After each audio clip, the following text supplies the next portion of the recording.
ఆపదామపహర్తారం దాతారం సర్వసంపదాం లోకాభిరామం శ్రీరామం భూయో భూయో నమామ్యహం. జై శ్రీమన్నారాయణ. భగవద్బంధులారా, లోకంలో బాగు చేసే ద్రవ్యాలన్నింటిలోకి జ్ఞానం అనేది చాలా గొప్ప ద్రవ్యము. ఈ జ్ఞానాన్ని మనం సవ్యంగా పెంచుకోగలిగితే దేన్నైనా బాగు చేయగలుగుతుంది. అది కాకపోతే బయట ద్రవ్యాలతోటి మనం కొన్ని దోషాలను తొలగించగలుగుతాం తప్ప అన్ని దోషాలని మనం తొలగించగలిగే వాళ్ళం కాము. శరీరం పైన మురికి అంటుకుందనుకోండి, నీళ్లతోటి కొంచెం శుద్ధి చేస్తాం. కానీ ఆ నీళ్లతోటి శుద్ధి చేసిన తర్వాత కూడా జిడ్డు ఉండొచ్చు, దానికోసం వేరే ద్రవ్యం వాడాలి. వాసన ఉండొచ్చు, తర్వాత దానికోసం మరేదో ద్రవ్యం వాడాలి. కొన్ని దోపాలనే తొలగిస్తాయి, అన్నీ తొలగించజాలవు. కానీ జ్ఞానం అనేది అన్నింటినీ తొలగించగలిగినటువంటి అతి ఉత్తమ పవిత్ర ద్రవ్యము. 38వ శ్లోకంలో కృష్ణుడు చెప్తున్నాడు, నహి జ్ఞానేన సదృశం పవిత్రమిహ విద్యతే. ఇహ దోష నిర్మూలన విషయంలో జ్ఞానాన్ని కంటే మించిన పవిత్రమైన ద్రవ్యం లేదయా. ఇది కృష్ణుడు డిక్లేర్ చేస్తున్నాడు.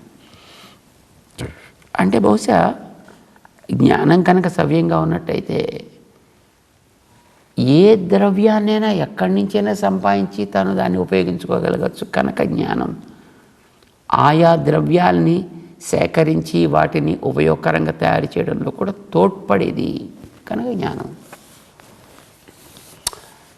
చాలా కాలం తర్వాత మన దేశమే చెప్పింది ప్రపంచానికి, నాలెడ్జ్ ఈజ్ ద పవర్ అని కదా.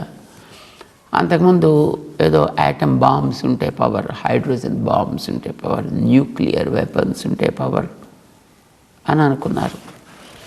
కానీ తర్వాత తెలిసింది ప్రపంచానికి అతి శక్తివంతమైనటువంటి ద్రవ్యం ఏది అనంటే నాలెడ్జ్ ఈజ్ ద పవర్. ఇది కనుక సవ్యంగా ఉన్నట్టయితే వాటన్నిటినీ కూడా డిఫ్యూజ్ చేయగలదు, లేదు వాటన్నిటిలోకి కొత్త శక్తిని నింపగలదు కూడా. అంటే నాశనమైనా చేయగలదు, బాగానే చేయగలదు. రెంటికి ఉపయోగపడుతుంది అండి. మంచికి వాడుకోవాలనుకోవడం బుద్ధిమంతుడి యొక్క లక్షణం. ఇది జ్ఞానానికి ఉండేటువంటి శక్తి. ఈ జ్ఞానం ఎట్లా బయటి ద్రవ్యాలతోటి సాధించచేత కాని దానిని కూడా సాధిస్తుంది అనేది మన పూర్వ ఆచార్యులు చాలా చక్కగా మనకి వివరిస్తారు. బయటలో వచ్చేటువంటి లోపాలు కొన్ని మనకు తెలుసును, బయటకు వచ్చేటటువంటి దోషాలు మనకు కొన్ని తెలుసును. మట్టి, బురద, బూడిద, ఆయిల్, ఇలాంటివన్నీ కొన్ని రకాల దోషాలు ఇవి. కానీ వీటికంటే చాలా ప్రమాదకరమైనవి లోపల పుట్టేటటువంటి దోషాలు కొన్ని ఉన్నాయి అని ఓ 6 మనం అనుకున్నాం.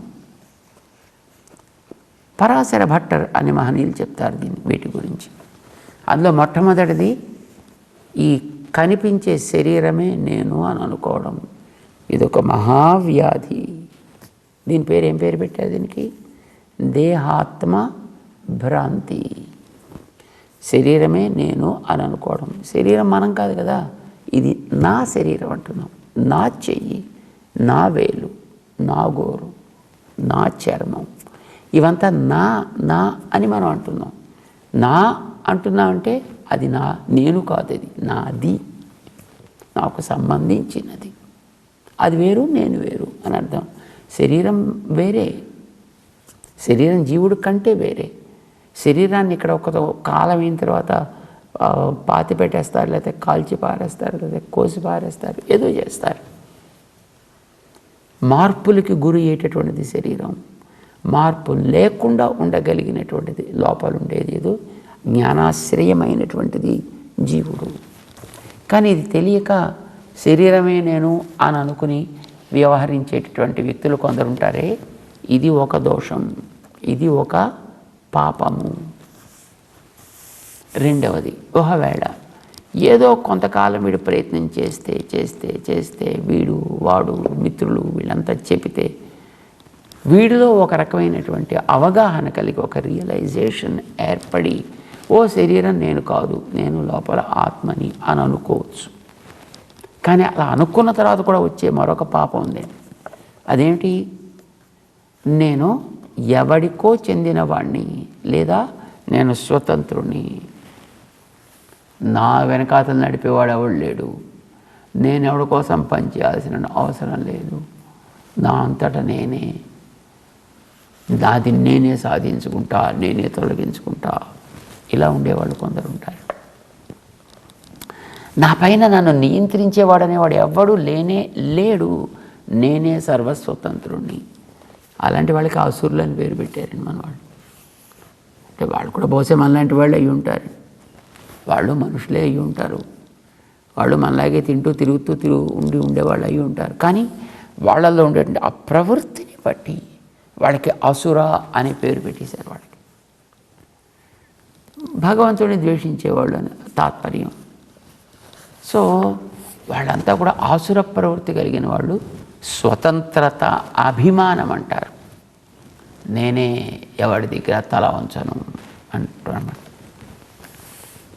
అది ఒకవేళ ఏదో కారణం చేసి అనుకున్నది కాలేదనుకోండి, ఒకటి అనుకుంటే మరొకటి అయింది అనుకోండి, కనీసం అప్పుడనే వీడికి తాత్కాలికంగా కొద్దిగా ఒక జ్ఞానోదయం లాంటిది ఏర్పడుతుంది. అయ్యయ్యో, నా వెనకాతలు ఏదో ఒకటి నడిపిస్తోంది నన్ను అని అనిపిస్తుంది. అప్పుడు నేను స్వతంత్రుని కాను అని తెలుస్తూ ఉంటుంది. ఇప్పుడు కొంతమంది నేనే బ్రహ్మని, అహం బ్రహ్మాస్మి, వేరే దేవుడిని మేము అంగీకరించమని చేసేవాళ్ళు కూడా కొందరు ఉంటారు. మరి వాళ్ళు కూడా ఒక్కొక్కరిని వదిలిపెట్టి పోతున్నారు కదండి. వాళ్ళు కూడా ఈ శరీరంలో బయటికి పోతున్న వాళ్ళే కదా. మరి వాడే సర్వస్వతంత్రుడు, నేను ఎవరికి ఇంక పైన తల ఉగ్గాల్సినటువంటి అవసరం లేదనుకుంటే వాడు ఎందుకు పోవాలి ఇక్కడి నుంచి? ఎవడైనా పోవాలని కోరుకుంటాడు?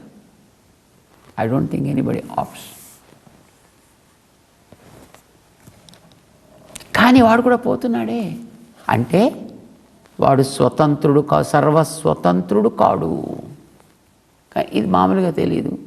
అది గట్టి దెబ్బ తగిలితే మర్దనాత్ గుణవర్ధనం అని ఆ తగిలిన దెబ్బ వల్ల వాడికి ఆ రియలైజేషన్ కలగడం ప్రారంభమవుతుంది. సరే, కొంతకాలం అయిన తర్వాత నేను నిజంగా స్వతంత్రుని కాను, కానీ వీడికి చెందినవాడిని, వాడికి చెందినవాడిని, వాడిని, వాడు నాకు యజమాని. లోకంలో ఏదో ఒక అవసరానికి తాత్కాలికంగా ఎవడో ఒక్కొక్కటి సహకారం చేస్తుంటాడు. ఆ సహకారం వాడు ఏర్పాటు చేసిందే. అదొకసారి మనుషుల విషయంలో ఉండొచ్చు, ఒకసారి ప్రకృతి విషయంలో ఉండొచ్చు, ఒకసారి ఇతర ప్రాణికోటి విషయంలో ఉండొచ్చు, ఒక్కొక్కసారి ఏదో దేవతల విషయంలో ఉండొచ్చు. మనందరికీ ఈ ప్రాణికోటికి అంతటికి, ముఖ్యంగా ఈ యుగంలో, ఈ భారత వర్షంలో ఆరాధ్యుడైన వాడు ఒక్కడే. ఆ ఒక్కడు నారాయణుడు. ఆ ఒక్కడు నారాయణుడు, లక్ష్మీతో ఉండేటటువంటి నారాయణుడు. ఇలాగా వాడికి చెంది ఉంటూ కూడా వాడిని గుర్తించకుండా ఇతరత్ర పడి తిరుగుతుంటే ఈ రోగం వాళ్ళు ముదురుతూ ఉంటుంది అన్నమాట. దానికి ఇతర శేషత్వధి అని పేరు. ఇంకొక మెట్టు పైకెక్కితే అసలు నాకు వీడు వాడు అనేవి కనుక వీళ్ళ నన్ను తరింపజేసేది నేనే తరించగలను, నా అంతటా నేనే కృషి చేసుకోగలను అని అనిపిస్తూ ఉంటుందని కొంతమందికి. ఆత్మత్రాణ ఉన్ముఖత అంటారు అలాంటి దాన్ని. అంటే నా పని ఏదో నేను చేసుకుంటా, నా బతుకేదో నేను బతుకుతా, నేను ఇంకోళ్ళ కోసం ఎందుకు బతకాలి కనుక, ఇంకోళ్ళది నేను ఎందుకు చేయాలి కనుక, nothing doing, I do by my own. That's okay. దాని ఏమంటుంది? దాని స్వాతంత్ర్య అంధత, ఆత్మత్రాణ ఉన్ముఖత. వీడా కాపాడుకునేవాడు, వాడి బతుక్కే వీడికి దిక్కు లేదు, వీడు కావాలని వీడు పుట్టలేదు, వీడు కావాలని పెరగట్లేదు, వీడు కావాలని పోవటం లేదు. ఇన్ని కబుర్లు చెప్పినటువంటి రావణాసురుడు పోయాడు, ఇన్ని కబుర్లు చెప్పినటువంటి హిరణ్యాక్షుడు పోయాడు, అన్ని కబుర్లు చెప్పిన హిరణ్యకశిపు పోయాడు, ఇన్ని కబుర్లు చెప్పినటువంటి రారాజులు ఎంతోమంది పోయారు,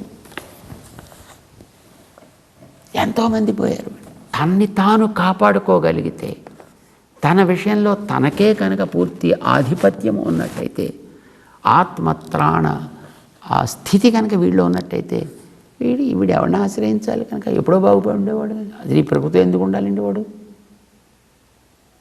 పతిం విశ్వస్యాత్మేశ్వరగుం శాశ్వతగుం శివమచ్యుతం. ఈ లోకాలకన్నిటికీ పతి ఆయన, ఈ జీవులందరికీ కూడా నియంత ఆయన. పతిం విశ్వస్య ఆత్మ ఈశ్వర. ఇది మనకి చెప్పింది. ఆయన ఎప్పుడు ఉండేవాడు? శాశ్వతుడు, శివం మంగళప్రదుడు, అచ్యుత. ఆయన మనం హాయిగా అచ్యుత నామంతో ఆరాధన చేసుకోవచ్చును. ఇది మనకి వేదాలు చెప్తున్నాయి. సో ఇది ఒక అంతర్వ్యాధి అంటుంది, ఆత్మత్రాణ ఉన్ముఖత. దీని తర్వాత ఇంతకంటే మరో పెద్ద వ్యాధి అండి. నాకేమండి అంటే కోటి మంది, నేను చేయెత్తితే నా వెనకాతల జాతి నడుస్తుంది, నేను గొంతెత్తితే నా వెనక ప్రజా నడుస్తుంది, నేను సంకల్పిస్తే అన్నిటినీ మార్చి పారవేయగలుగుతా. ఇలాంటి కూడా ఒక రకమైనటువంటి స్థితి ఉంటుందండి వ్యక్తులలో. ఒక యోగ్యత కలిగేటప్పటికీ యోగ్యతతో పాటు వచ్చేటందుకు కొన్ని రకాల రోగాలు ఉంటాయి. అది కూడా ఒక పెద్ద రోగమే. విషయ చపలధి. అన్నీ నా కోసమని, అన్నీ నాకే, అన్నీ నావే అని అనిపిస్తుంది. ఇది ఒక రోగం, విషయ చపలత. ఇది నాకే, అది నాకే, ఇది నేనే, అది నేనే, అంత మొత్తం నేనే చేయాలి. వాడి స్వపర అనేటువంటి తేడా ఏమి ఉండదండి వాడికి. ఇలాంటిది ఒక రోగం. ఆ రోగం కూడా తొలగాలి. ఇది అంతర్వ్యాధి. ఇది కూడా ఒకటి. ఇక చివరిది విషయ చపలధీహి. వీడికి ఉండేటటువంటి ఆ చాపల్యం, ఇది కావాలి, అది కావాలి, ఇది కావాలి, అది కావాలి, అన్నిటి మీద పడుకుంటాడు. ఏది తిన్నా నేనే తింటున్నాను, ఏదైనా నాకే అనుభవం, ఏదైనా నానే భోక్తని. భోక్త వీడు కాదు, వీడు లోపల కూర్చుని వాడు తింటున్నాడు, కానీ వాడి దాకా వీడు వెళ్ళనివ్వడు వీడిదాన్ని. అంత మొత్తం నేనే అంటాడు. సరే, ఇలాంటివి ఉండేవాళ్ళ చరిత్ర మనకేం చేసిందో మనకి చెప్తూ ఉంటుంది. అలాంటి వాళ్ళు ఎలాంటి స్థితిని పొందారు అనేటటువంటిది. కానీ ఇది అంతర్వ్యాధులు, ఇవి పెరుగుతుంటాయి. ఈ వ్యాధుల్ని కూడా పూర్తిగా కడిగి తొలగించి ఆత్మజ్ఞానాన్ని సవ్యంగా ప్రసరించేటట్లుగా చేసుకోవాల్సిన బాధ్యత మనదే. ఎలా? ఇది కూడా మళ్ళీ సదాచార్య ఉపదేశ లబ్ధం. ఇది అందుకే ఆయన తత్వదర్శిన జ్ఞానిన తే జ్ఞానం ఉపదేక్ష్యంతి. వాడు నీకు అందించగలుగుతారు సుమా అని చెప్పాడు ఆయన. వాళ్ళు మనకి చేసే మహోపకారం ఏమిటి? జ్ఞానానికి పుట్టినిల్లైనటువంటి ఓంకారపు తత్వాన్ని మనకు ఉపదేశం చేస్తారు. ఓంకారపు వివరణాత్మకంగా వచ్చినటువంటి అష్టాక్షరి నారాయణ మహామంత్రాన్ని మనకు ఉపదేశం చేస్తారు. అందులో ఉండేటి 8 భాగాల ద్వారా, 6 భాగాల ద్వారా 6 రకాలైనటువంటి వ్యాధులకి కూడా అది మందిస్తుంది. దాని పూర్తి కడిగి పారవేస్తుంది.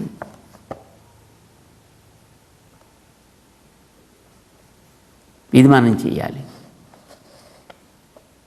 ఈ వ్యాధుల్ని మనం తొలగించుకోవడానికి ఆ రకమైనటువంటి జ్ఞానాన్ని మనం వారి ద్వారా ఉపదేశాత్మకముగా పొందవాలి. ఇది ఎలా పోతుంది? మళ్ళీ భట్టర్ వారు చెప్పారండి. నేనే నేనే అనే దేహాత్మ భ్రాంతి ఉంటుందే, దానికి ఓంకారంలో ఉండే మకారాన్ని తెలుసుకోవయా అన్నారండి. మకారం ఏం చేస్తుంది? దేహంలో మనం చూసేటటువంటి ఇన్నిటికీ ఎందులోనూ దేనికి జ్ఞానం లేదు. జ్ఞానం ఉండేది ఆత్మ ఒక్కటే. అది లోపలుండే 24 వస్తువుల కంటే వేరైనది, అది 25వది అని చూపిస్తుందండి. మా అనేటువంటి ఒక అక్షరం. ఇక స్వతంత్ర అంధత అనేటువంటి రోగం ఉంది, అది మొదటి అక్షరాన్ని అకారం అనే అక్షరాన్ని ఇస్తుంది అండి. రక్షించేవాడు ఆయన, సర్వస్వతంత్రుడైన అని మనకి నిరూపిస్తుంది. ఆయన స్వామి నిరూపిస్తుంది. ఆయన అన్నింటికీ మూల కారణమైన ఇది మనకి తెలియచేస్తుంది అకారం. సో ఈ అకారాన్ని తెలుసుకుంటే, అకారం యొక్క అర్థాన్ని తెలుసుకుంటే, అకారాన్ని తెలుసుకోవడం కాదు, అకారపు తాత్పర్యాన్ని కనుక తెలుసుకున్నట్టయితే, స్వాతంత్ర్యాంధో యది స్యాత్ ప్రథమం, మొదటి తెలుసుకోండి అన్నారు. మొదటి అక్షరం అకారం. ఇతరశేషత్వధిశ్చేత్ ద్వితీయం, నేను వీడికి చెందినవాడిని, వాడికి చెందినవాడిని, వాడు ఉపకారం చేశాడు, వీడు ఉపకారం చేశాడు కనుక నాకు వాడు దేవుడు, వీడు దేవుడు, ఈ కథలని మాట్లాడని విగ్రహాలు ఇవేం దేవుళ్ళు కనుక నాకు వాళ్ళు నిజమైనటువంటి దేవుళ్ళు అంటూ వాళ్ళ వెంట పడి తిరుగుతుంటాడు. దాన్ని ఇతరశేషత్వధీహి. అయితే ఉకారాన్ని తెలుసుకోవాయా, ఆ ప్రణవంలో ఉండేటటువంటి ఉకారం ఇటు మాని ఇటు ఆని రెంటిని జోడించి ఈ రెండిటి వల్ల కలగాల్సిన ప్రయోజనాన్ని తను అందించేది ఏది? ద్వితీయం ఉ అనే అక్షరం. ఇది మధ్యలో ఉండి ఇటు ఆని మాని కలిపినట్టుగా ఈ జీవుల్లో కలిగే ఇతర శేషత్వ బుద్ధిని కాస్త అది అణచి మళ్ళీ భగవంతుడితో మనం చేరేట్టు చేస్తుంది. దాని తర్వాత ఆత్మత్రాణోన్ముఖశ్చేత్ నమ ఇతి చెప్పదం. నన్ను నేనే కాపాడుకుంటా, నాకు ఎవ్వడి యొక్క తోడ్పాటు అక్కర్లేదు, I'm by my self, I just take care of my self అని అనుకున్నట్టయితే నమః వినవయ. మహా నా, ఏది నీ చేతుల్లో లేదు, ఏది నువ్వు చెప్పినట్టు వినవు, శుభ్రంగా వాడి దగ్గర సరెండర్ కా, భగవంతుడి దగ్గర శరణాగతి చేయి. రక్షణ పొందినటువంటి కాకాసురుని చూడు, గజేంద్రుని చూడు, మరొకటి చూడు, ఎంతమంది రక్షణ పొందలే. సో ఇది వాళ్ళ విషయంలో చెప్పినటువంటి మాట. బాంధవాభాసలోలహ, ఇది 5వ రోగం. నాకెంతమంది ఉన్నారో అండి పిలిస్తే, వీళ్ళంతా ఎవడి మీద ఆధారపడి ఉన్నాడయ్యా అంటే తర్వాత చెప్ప నారాయణ చూడు, నారములన్నింటికీ కూడా అయనము ఆధారము ఆయన. మరి నువ్వేమిటి దాంట్లో? ఇది మనం తెలుసుకోవాల్సింది. శబ్దం నారాయణాఖ్యం ఇహ విషయ చపలధిశ్చేత్ చతుర్థీం. నీలో ఉండేటువంటి చాంచల్యం ఉంది, మానసికమైనటువంటి చపలత. ఇది నేనే తింటున్నా, నా రుచి కోసమే తింటున్నా, నాకే బాగుంది ఇది, ఇలా అనిపిస్తే ఆ నారాయణ పదానికి చివర ఉండేటటువంటి ఆయా అని తెలుసుకోవాలి. ఆయా అంటే చతుర్థి విభక్తి అంటారన్నమాట.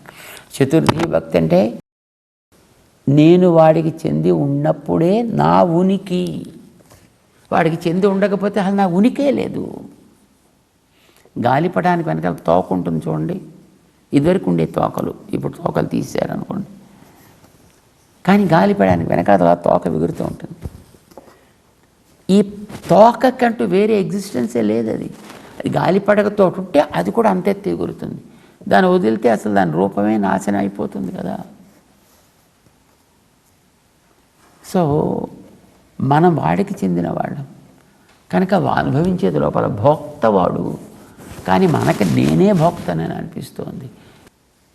ఈ లోపల ఉండేటువంటి 6వ వ్యాధి అయినటువంటి దానిని కూడా ఆ చివరండి అతని కొరకే నువ్వు చేయాల్సినవన్నీ కూడా ఇలాగా అంతర్వ్యాధులుగా చెప్పే 6 కూడా నారాయణ అష్టాక్షరి మహామంత్రం అనేటటువంటి ఒక జ్ఞాన గని, అందులో ఉండేటటువంటి తన జ్ఞానాన్ని మనకు అందిస్తూ ఈ లోపల కంటికి కనిపించినటువంటి వ్యాధులన్నింటినీ కూడా తొలగించును. అది తెలిస్తే, జ్ఞానం కలిగితే, అది పొందితే, అంచేత ఒక సద్గురువు నీకు అనుగ్రహించాలి. అది నీ లోపల సవ్యంగా పక్కబక్ కావాలి, పండాలి. ఇక దానికి మించినటువంటి శక్తి మరి దేనికి లేదు సుమా. ఇది కావాలంటే నువ్వే ట్రై చేసి చూసుకోవాలా. తత్స్వయం యోగ సంసిద్ధ కాలేనాత్మని విందతి, కాలేన ఆత్మని విందతి. ఆ టైం వచ్చినప్పుడు నువ్వు సాధన అంటూ చేస్తూ ఉండు. ఇలా చెయ్యగానే మళ్ళీ ఎంత వచ్చిందని చెక్ చేసే ప్రయత్నం చేయి. అది ప్రమాదం. విశ్వాసం అనేది కావాలి. ఈ విశ్వాసంతో కనుక ఈ పెద్దల చేత ఉపదిష్టమైనటువంటి జ్ఞానాన్ని నువ్వు సంపాదించగలిగావా, కాలేనాత్మని విందతి. అది నీవు నీ అంతటిని ఆత్మని విందతి. ఆత్మ ఎందుకు కలుగుతుంది అంటే నాకే తెలుస్తుంది అని అర్థం. ఆత్మ అంటే తనే కదా, ఎవడో చెప్పక్కర్లా. నాకెంత హాయిగా ఉందోనండి ఎవడని చెప్పాలండి. వీడు రాళ్ల మీద కూర్చుని ఉండొచ్చు, ముళ్ళ మీద తిరుగుతూ ఉండొచ్చు, కానీ నాకెంత హాయిగా ఉంది అని అనుకుంటే ఆ హాయి వాడికి అనుభవానికి అందేది. పైనుండే రూపాన్ని చూసి, దృశ్యాన్ని చూసి చెప్పతగినది కాదు. చేత స్వయమేవ ఆత్మని విందతి.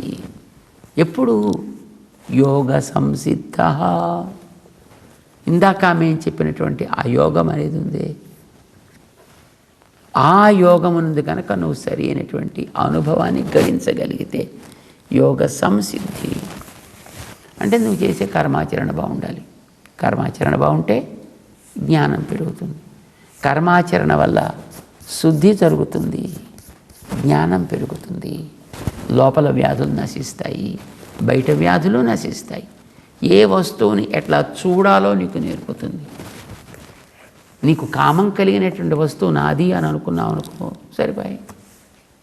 క్రోధం కలిగినటువంటి వ్యక్తి నా తమ్ముడో నా అన్నో నా బంధువు అనుకున్నావు అనుకోండి, ఈ కోపం రాదు.